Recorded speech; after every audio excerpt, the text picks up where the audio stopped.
warahmatullahi wabarakatuh. Jumpa kembali di channel YouTube Sahabat Tani Sejahtera.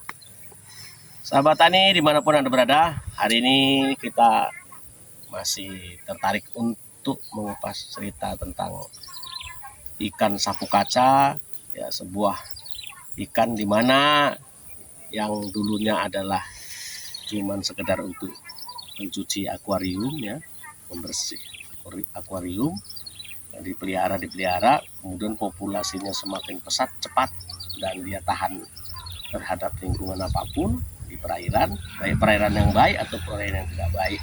Akhirnya menjadi hama dan menjadi predator bagi habitat ikan di sekitarnya, termasuk ikan air tawar di persawahan. Hari ini bersama teman-teman ini dari Yayasan Repala Indonesia, kemudian dari kelompok tani, dan dari pecinta lingkungan, dari Jasa Desaku,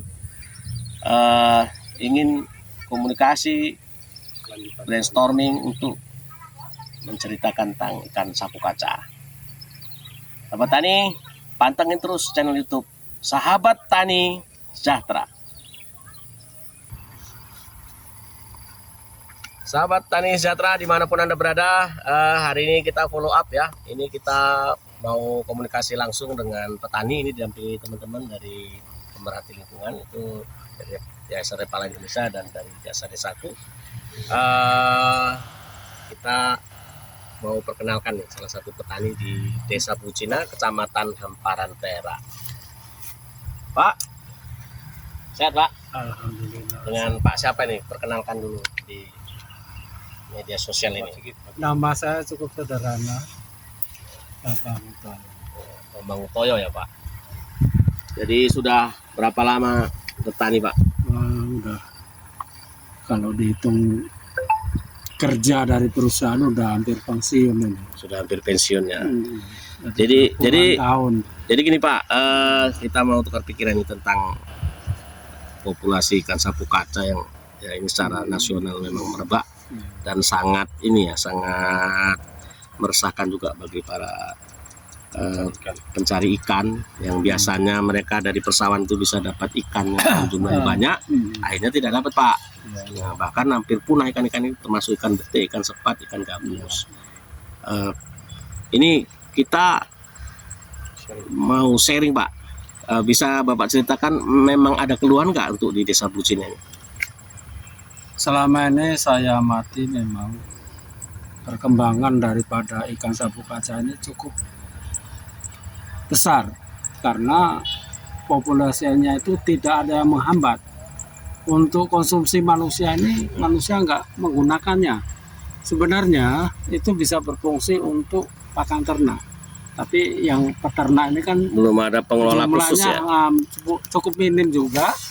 Mereka belum tahu seperti apa ini proses pembuatannya. Kalau dalam saya pemikiran sendiri lah, saya amati di lingkungan itu dia termasuk jenis predator itu Pak. Predator Ya, jadi secara tidak langsung yang alami itu hilang dimakan. Jadi kita secara tidak akhirnya menyadari, tidak ada benih yang dalam jumlah yang banyak ya, secara alami terganggu ya. terganggu lah itu. Cuma manusia sekarang ini kan belum menyadari secara intensif bagaimana ini siklusnya, perkembangannya ini. Jadi kalau saya perhatikan sekarang ini kan ikan-ikan yang alami yang terdahulu namanya ya kan sepat, ikan betik, gabus itu ya masih kecil dimakan ya Pak. Oh gitu ya. Kita selama ini tahunnya kalau kanibal itu kan lele. Padahal ini pun lebih buas, lebih ganas lagi. Oh gitu ya. Lebih ganas lagi dari ikan lele. Ikan lele nggak makan semuanya ini semuanya, dan dia karena ikan lele bisa dikonsumsi sama manusia. Iya. Gitu. Kalau ini kan jadi memang populasinya bisa secara alami karena dikonsumsi oleh manusia, ya kan, semakin lama semakin menurun. Tapi kalau ikan sapu kaca ini, ya kan, karena tidak dikonsumsi sama manusia, populasinya semakin berkembang biak. semakin nggak berhenti akhirnya ya kan, terus menerus. Jadi secara tidak kita sadari ini merugikan kita. Oh gitu ya. saya kan di sini petani juga mempunyai tambak ini walaupun kecil-kecilan. Kan kita sudah mempelajari secara intensif bagaimana nampaknya sepele nih Pak. Tuh, ikan sapu kaca ini nampaknya sepele tapi itulah bisa dikategorikan dia predator.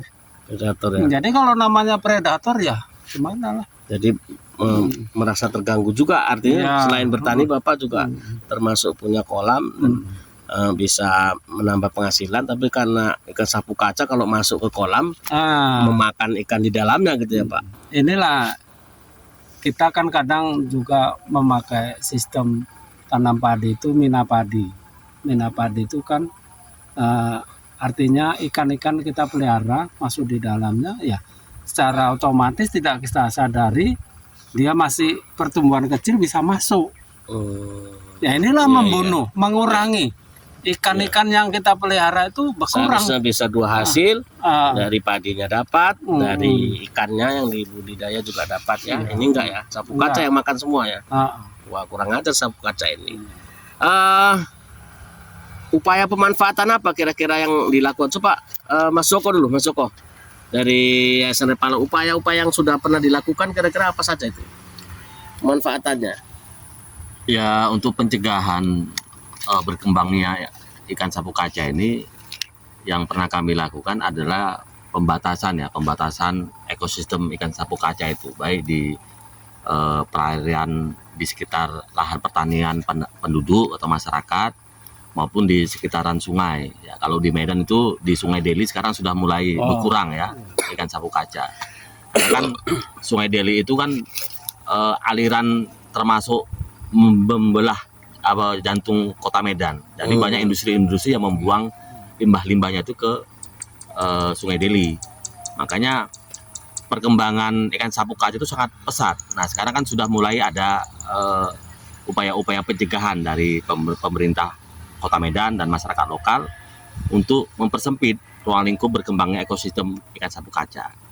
Nah kemudian mungkin dari kelompok-kelompok tani atau masyarakat lain bisa juga memanfaatkan adanya ikan sapu kaca ini, apakah untuk bahan baku pupuk atau juga bisa untuk dijadikan bahan baku pakan ternak, ya bebek atau sebagainya. Itu perlu juga ada pemikiran alternatif lain ya, memanfaatkan ya kita anggaplah ini limbah ikan sapu kaca ini bisa dimanfaatkan lebih optimal lagi ya. Gitu ya. Nggak hanya menjadi limbah tapi bagaimana dia bisa kita produksi menjadi sesuatu yang memiliki nilai tambah gitu. Jadi dengan sendirinya bisa dikendalikan ya kalau memang bermanfaat. Tapi kalau nggak bermanfaat lempar-lempar saja masuk ke kolam lagi dia ya kan?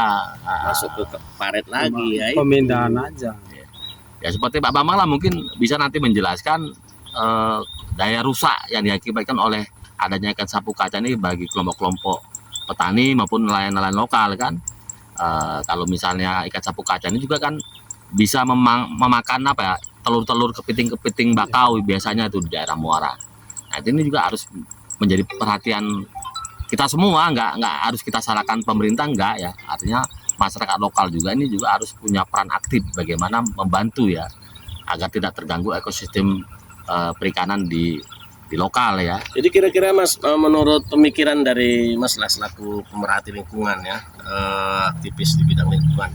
Jadi untuk pemerintah ini kira-kira apa yang bisa dilakukan untuk, apakah ada terobosan khusus yang perlu dilakukan, disarankan kepada pemerintah supaya nantinya dengan sendirinya rame-rame secara massal untuk mengutip ataupun memanfaatkan ikan sapu kaca menjadi apa ya, hal yang berguna gitu. Kira-kira apa harapannya kepada pemerintah? Kalau usulan saya sih kepada pemerintah, yang pertama pemerintah tuh harus buat regulasi ya, peraturan tentang kehadiran ikan sapu kaca ini. Ya, artinya tanpa kita sadari kita sudah mengundang bahaya merusak ekosistem asli dari daerah perairan kita. Artinya pemerintah perlu buat peraturan atau undang-undang untuk mencegah ya pengembangbiakan ikan sapu kaca ini ataupun ikan-ikan dari luar yang ke depan akan merusak ekosistem asli ya.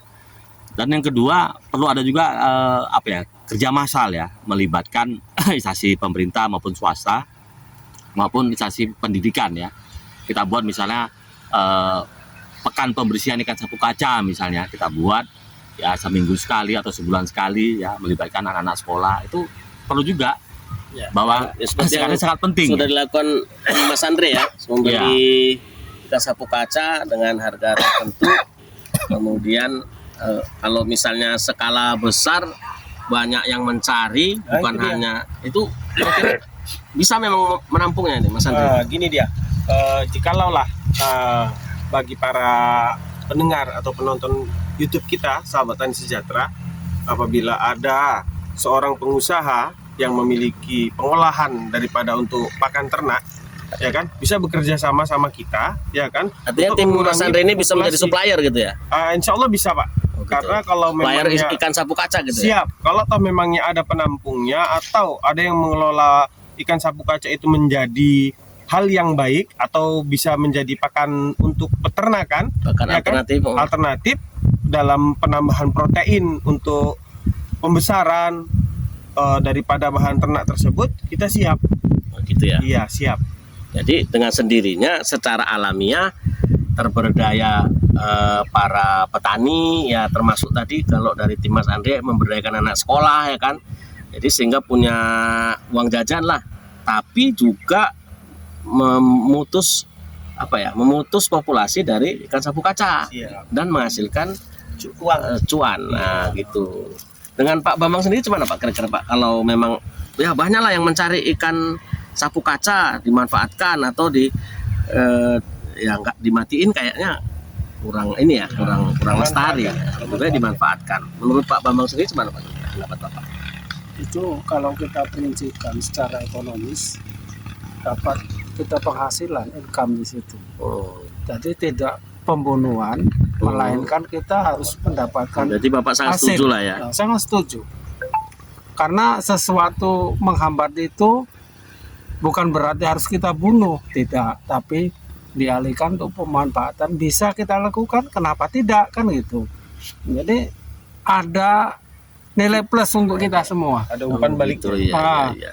Tidak sia-sia Allah menciptakan makhluk hidup itu. Oke. Artinya Pak, Bapak selaku kelompok tani, pengurus kelompok tani ya Pak. Iya. Jadi Bapak siap dengan pengutipan secara massal ikan sapu kaca untuk mengurangi populasi untuk ya utamanya di daerah Bapak sendiri nih ya. Kemudian kalau memang ada salah satu supplier yang menampung itu semua, kemudian ada donatur yang membiayai ini untuk dimanfaatkan dalam bentuk pakan ternak alternatif atau sekalian pabrikasinya, pengalengan mungkin untuk abon ikan ya kan. Tapi ya yang sudah memang tersertifikasi lah, sudah dijamin tidak berbahaya, higienis, dan terutama untuk produk sertifikasi halalnya. Jadi tadi dari tim Mas Andi sudah siap, dari pemerhati lingkungan Mas Joko juga dari Palang Indonesia sudah siap, dari kelompok tani juga siap ya. Insya Allah siap. Karena kita memang harus hidup itu berkolaborasi, dapat menghasilkan, menguntungkan, itu kan satu sistem ekonomi. Oh gitu. Setiap gerak kalau bisa kita mendapatkan hasil, Nilai positif ya. nilai positif. Oke, sahabat Tani Sejahtera dimanapun Anda berada, kita sudah diskusi ini dari beberapa elemen. Ternyata mereka sangat setuju sekali untuk pengutipan secara massal ikan sapu kaca, tapi tidak serta-merta dibunuh atau dimatikan, dibuang begitu saja, tidak bermanfaat. Mereka ini salah satu pemerhati lingkungan, tapi yang bisa ikan sapu kaca yang sudah terlanjur hidup tadi tetap dimanfaatkan dengan sebaik-baiknya, bahkan menjadi pakan alternatif, juga menjadi ya barangkali kedepannya bisa menjadi produk pabrikasi yang higienis dan bersertifikasi halal. Pantengin terus channel YouTube Sahabat Tani Sejahtera, jangan lupa subscribe, like, komen, dan share. Wassalamualaikum warahmatullahi wabarakatuh.